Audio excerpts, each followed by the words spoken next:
थोड़ा सा आपका ध्यान ले जाना चाहता हूँ। पट्टाभी सीताराम मैया की एक किताब है।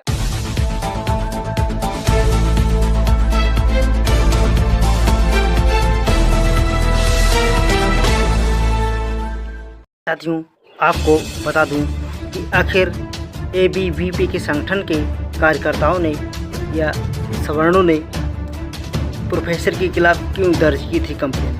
क्योंकि आप सभी जानते हैं कि हमारे देश में हिंदू राष्ट्र चल रहा है, हिंदू राष्ट्र बनाने की कोशिश की जा रही है, जिसके लिए कई तरह के हथकंडे अपनाए जा रहे हैं। लेकिन उसके लिए आप इतिहास को तो बदल नहीं सकते।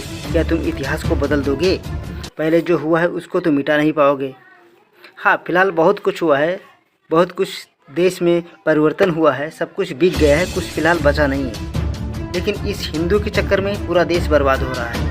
तो साथ में एक ये जो प्रोफेसर रविकांत है, ये लखनऊ यूनिवर्सिटी में प्रोफेसर हैं और ये जो हिंदी विभाग के प्रवक्ता हैं, इनको आए दिन बड़े बड़े चैनलों में डिबेट के लिए बुलाया जाता है। ये चैनल पर डिबेट किए जाते हैं। तो साथ ही इनका जो है एक डिबेट चल रहा था, जिस डिबेट में इन्होंने बौद्धिक ज्ञान के अंतर्गत अपने बात रखी थी, जिसमें इन्होंने पट्टाभी सीतारामैया के द्वारा लिखी गई पुस्तक के कुछ अंश को रखा था लाइव डिबेट में, जिसमें ये लिखा हुआ था पट्टाभी सीतारामैया के मुताबिक कि नफरत को रोको, हिंदुस्तान को सही बात बताओ कि औरंगज़ेब ने काशी विश्वनाथ के मंदिर को क्यों तोड़ा था। वो ज़माने और थे। पट्टाभी सीतारामैया ने अपनी पुस्तक में फाइंडर्स ऑफ स्टोन में लिखा है कि तत्कालीन शाही परंपरा के अनुसार जब मुग़ल सम्राट किसी यात्रा पर निकलते थे तो उनके साथ राजा सामंतों की काफ़ी संख्या चलती थी और उनके साथ उनका अंतापुर भी चलता था। इस प्रकार एक बार औरंगज़ेब जब अपने अंतापुर के साथ यानी सामंतों के साथ बनारस के प्रदेश की तरफ से निकल रहा था, तो उस समय आपको बता दूं कि औरंगज़ेब के शासनकाल में सबसे ज़्यादा सामंत और पदाधिकारी हिंदुओं की संख्या ज़्यादा थी। तो इस वजह से जब अंतापुर जा रहा था तो आज सभी लोग थे, जिसमें ज़्यादातर हिंदू ही थे। तो अगर कोई भी दिल्ली का रहने वाला अगर बनारस के बगल से जाए हिंदू, वो बिना गंगा में स्नान किए और काशी विश्वनाथ के दर्शन किए बगैर क्या रह सकता है। इस पर इन लोगों ने, जो हिंदू समाज के लोग थे, इन लोगों ने औरंगज़ेब से इच्छा व्यक्त की कि हम गंगा स्नान कर लें और काशी विश्वनाथ के दर्शन भी करते चलें अगर बगल से निकल रहे हैं तो। इस पर औरंगज़ेब ने कहा कि ठीक है, अगर आप लोग चाहते हैं तो जाइए।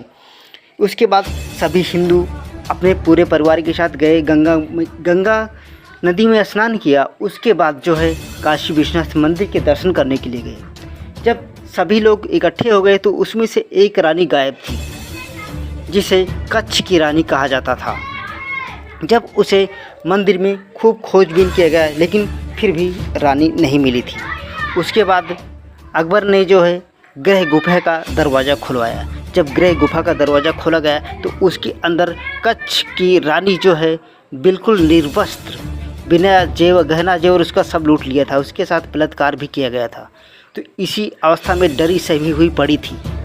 उसके बाद जब ये बात औरंगज़ेब को पता चली तो उसने ये कहा कि जिस गर्भगृह के अंदर में बलात्कार जैसे जघन्य अपराध को, लूटपाट को पंडे पुजारियों के द्वारा किया जाता है, वो भगवान का घर नहीं, वो मंदिर भगवान का घर हो ही नहीं सकता।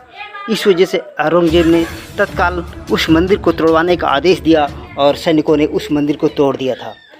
परंतु जब रानी को ये बात पता चली कि मंदिर को तोड़ दिया गया है तो उसने औरंगज़ेब से पुनः जो है विनती की कि मंदिर को बना दिया जाए। लेकिन औरंगज़ेब पुनः मंदिर नहीं बना सकता था, क्योंकि उसके धर्मशास्त्रों के अनुसार नए मंदिरों का निर्माण नहीं किया जा सकता था। इसलिए औरंगज़ेब ने उस नए मंदिर के जगह पे एक मस्जिद का निर्माण करके उस रानी की इच्छा पूरी की थी। ये बात शायद आप लोगों को नहीं बताई जाएगी, लेकिन जो सच है यही सत्य है। आज भी देखते हैं आए दिन मंदिरों में लड़कियों के साथ, महिलाओं के साथ बलात्कार हो रहे हैं।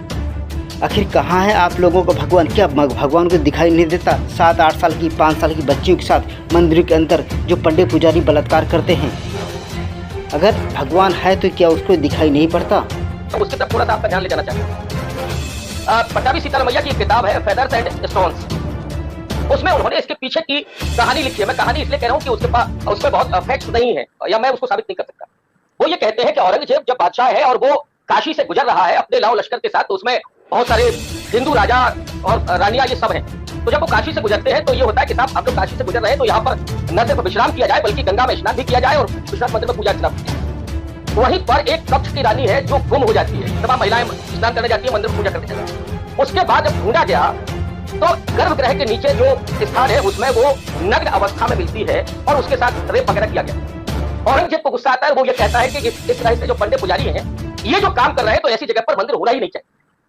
मंदिर वो तोड़ा जाता है, लेकिन वही कक्ष की रानी ये कहती है कि नहीं साहब ये गलत हो रहा है, मंदिर फिर से बना दिया जाए। तो जो उसका बनारस फरमान है उसमें वो लिखता है औरंगजेब, वो कहता है कि नहीं मंदिर का पुनर्निर्माण नहीं हो सकता है, इसलिए वो मस्जिद को बना देता है। ये उस रानी की इच्छा के अनुसार। ये उसकी कहानी है जैसे पट्टाभी सीतारमैया ने लिखा। अब उसके पीछे कौन हकीकत क्या है? तो ये जो महिलाएं हैं उन्हें यही नहीं मालूम है कि इस मस्जिद के ताबीज के पीछे की कहानी क्या है। और ये और वो जो उस कहानी में है आज के पंडित पुजारी क्या कर रहे हैं? आशाराम बापू से लेकर के राम रहीम जैसे तमाम है जिनके तमाम वीडियो वायरल हो रहे हैं ये, और इसीलिए चाहे बाबा साहब रहे हो या ज्योतिबा फूले रहे हो, वो इस तरह के महात्माओं पर इसलिए यहाँ तक सुभाष चंद्र बोस उन सबका यही मंतव्य था कि ये जो साधु सन्यासी है वो कुछ जो है उनको छोड़ दीजिए। तो अधिकांश वो ठीक ढंग से काम नहीं कर रहे। अब राजनीति करना क्या साधु सन्यासी का हो सकता है?